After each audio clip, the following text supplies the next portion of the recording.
बिस्मिल्लाहिर्रहमानिर्रहीम।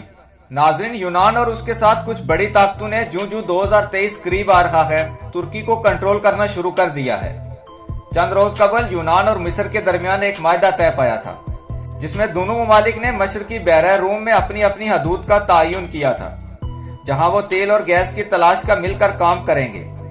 असल में ये तेल और गैस की तलाश के बहाने के तहत मशरकी बहरा रूम में अपनी ताकत को बढ़ाना चाहते हैं, क्योंकि उनको लगता है कि तुर्की मशरकी बहरा रूम में बहुत मजबूत हो गया है।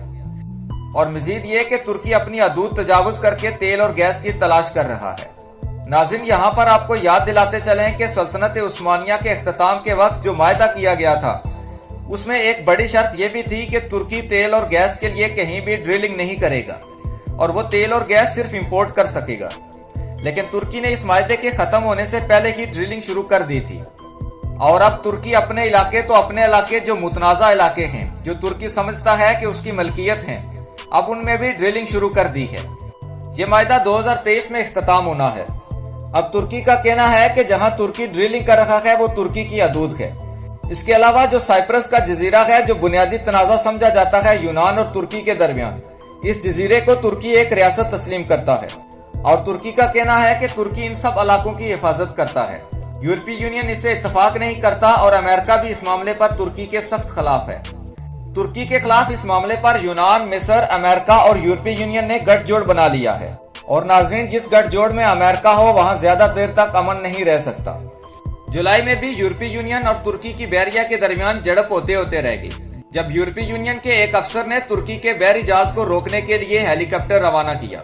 ये जहाज तुर्की से लीबिया जा रहा था। यूरोपीय यूनियन को शक था कि इस जहाज में असला है। जब उन्होंने इस जहाज को रोकने का हुक्म दिया तो कैप्टन ने यह कहकर बात खत्म कर दी कि इस जहाज को तुर्क जमहूरिया का तहफ़्फ़ुज़ हासिल है, जिसके साथ ही तुर्क फ़ज़ाइया हरकत में आ गई और अपने जहाज की हिफाजत के लिए चंद लम्हों में पहुंच गई। यूरोपीय यूनियन के कमांडर ने यह जारखाना अंदाज देखकर हेलीकॉप्टर को वापस बुला लिया था। अब इस ड्रिलिंग के मामले पर कुछ रोज कबल जर्मनी ने तुर्की से कहा था कि वो वक्ती तौर पर इस ड्रिलिंग को रोक दें, ताकि मुख्तलिफ फरीक आपस में बैठकर बात तय कर सकें।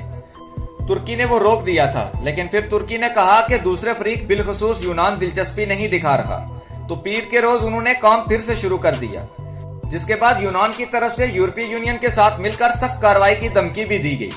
जिसके बाद तुर्क वजीर दफा ने कहा है कि तुर्क फौज हाई अलर्ट पर है और वो अपनी हदूद की हिफाजत करना बखूबी जानती है। तुर्की नायब सदर का कहना है कि तुर्की अपनी जमीनी सरहदों के साथ साथ समुद्री सरहदों की भी हिफाजत करेगा। तुर्की की खुदमुख्तारी ही हमारा सरमाया है। तमाम धमकियों को बालाए ताक रखते हुए तुर्क बहरी जहाज समुद्र में अपने फराइज सर अंजाम दे रहे हैं। ये समुद्र में तुर्की के किले हैं जिनको कोई फतह नहीं कर सकता।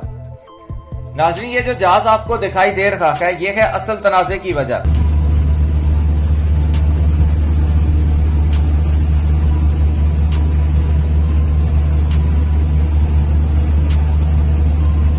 यूनान की धमकियों के बाद तुर्की बहरिया हाई अलर्ट पर है और इस जहाज की हिफाजत के लिए 5 मखसूस जहाजों ने इसे घेर रखा है।